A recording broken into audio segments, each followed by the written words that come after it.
Hey everyone, Rachel and I are here to film a little Q&A session for my online class. Yeah. So our first question is from Mim. I have a student who is extremely gifted in all areas academic and arts. She has her heart set on becoming an artist of some type, but her parents are not exactly supportive. Were your parents supportive, and what kind of relationship did you have with them? I feel like I was really lucky because my parents are really, really supportive of art. My mom was an art teacher. My dad's always been, he's like a guitar player. He's like really into music. And so they've always nurtured that stuff and given us lots of weird crafts to make when we were growing up and stuff. So yeah, I feel lucky, but I think that it's a really valid way for parents to feel, and if you really want to do art as your career, it sometimes takes a few years to convince the people in your life that you're really serious about it. Yeah, I think so, because parents just want the best for you. Sometimes they don't know what that is. True. Where do you find all your cool papers and embellishments? From Desiree. Oh, that's a cool question. I like to shop at like flea markets and thrift stores. Just regular places like Hobby Lobby and stuff. Where else do you shop? That laminate paper, the wood grain paper, I actually get it from Walmart and can get it from like hardware stores. Yeah. There's a lot of cool stuff at hardware stores. And I shop a lot on like Etsy and stuff for like weird little Japanese supplies and stuff. And paper sources if you're in a big city. I'm not sure if Kansas City has one, but Paper sources. Cool. yeah. Okay, so this is from Bianca. Hi, Elsie. What gives you the most inspiration? Gosh, I get inspired primarily from music and film. Those are like my two big things. I'm a really big fan of Charlie Kaufman, Wes Anderson. Who else? Spike Jones. Michelle Gondry. I don't know. People like that. For like music, I'm a really, really big fan of Flaming Lips, and my boyfriend makes the beautiful music. That's what my grandma called it one time. And this is my favorite book. It's called Babel. It's by my favorite painter, Jim Hauser. So his paintings really did change my life. Yeah. Lizzie says, do you ever have days where creativity seems to have run dry? If so, how do you counteract this? It's a good question. Every once in a while, yeah, I have a day when like I have a project that's maybe due or coming up and I'm not really feeling inspired to work on it. So in that case, I usually go to the bookstore and read magazines. Ready Made, Swindle, what magazines? Giant Robot. Yeah, Dwell. Venus Scene sometimes, Craft. Best. Yeah. Yeah, those are all good ones. Actually, I really like Martha Stewart Weddings too. It's pretty. Yeah. So, Holly Sarah asks, how do you define your style?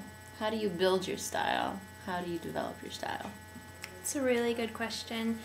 I actually spent a couple months when I decided to switch my career from photography to art. I spent a couple months making a folder and like a notebook of kind of like design, kind of like inspiration, and then after it was completely full, I looked through it and saw like which things were like continually patterns of things that I was like really into.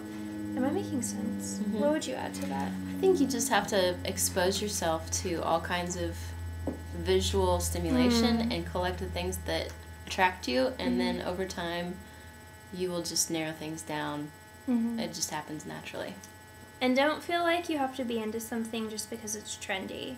Only be into the trendy stuff that you really like. Don't you think? Yeah, I think so.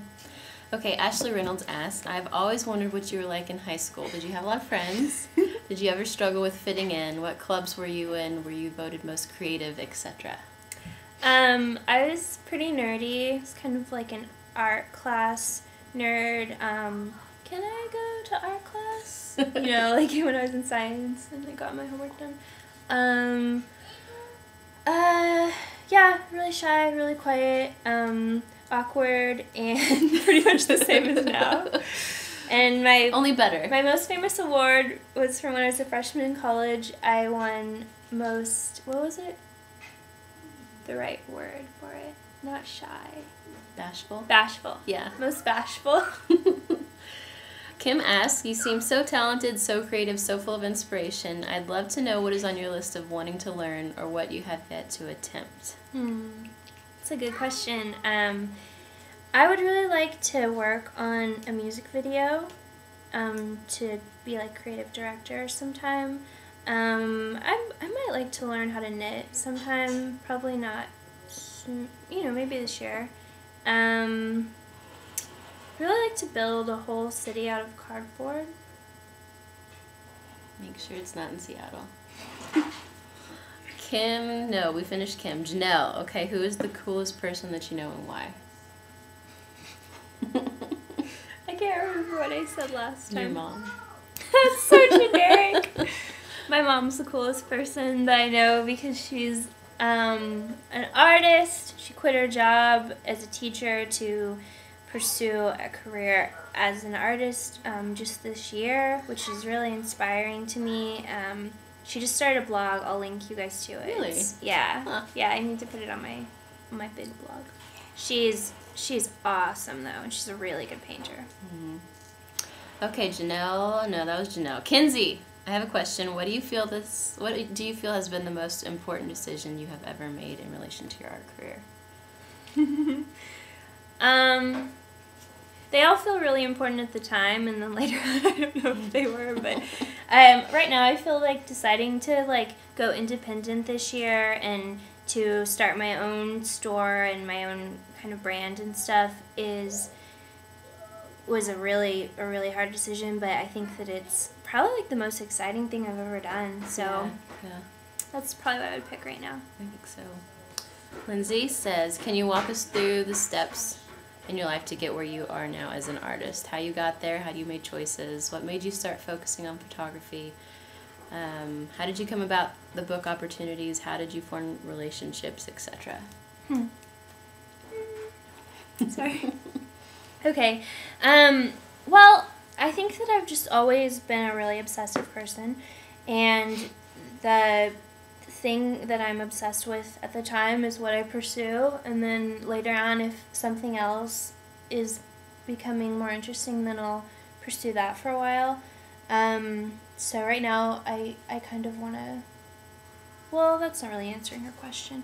I started photography, kind of got burned out because of the doing weddings and it's stressful, and then I did the scrapbooking stuff, and it was really fulfilling, and I really liked writing books, and I know now that I really enjoy that. The product line was awesome.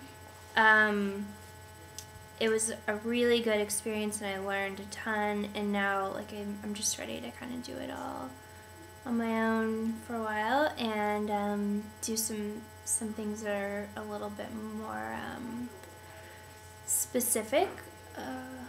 Kind of learn as you go and take things and build on them, and you've had all these strengths that you've picked up along the way to pursue something new. Yeah, I would just say that if you have something that you're really interested in, almost obsessed about it, you think about it all the time, then that's probably what you need to put your energy into, at least right now.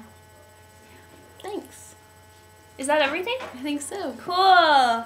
Well, thank you guys so much for asking me these cool questions, and I had a really good experience doing this online class, so I hope that you had a good time, and thank you, Rachel. You're welcome. See you soon.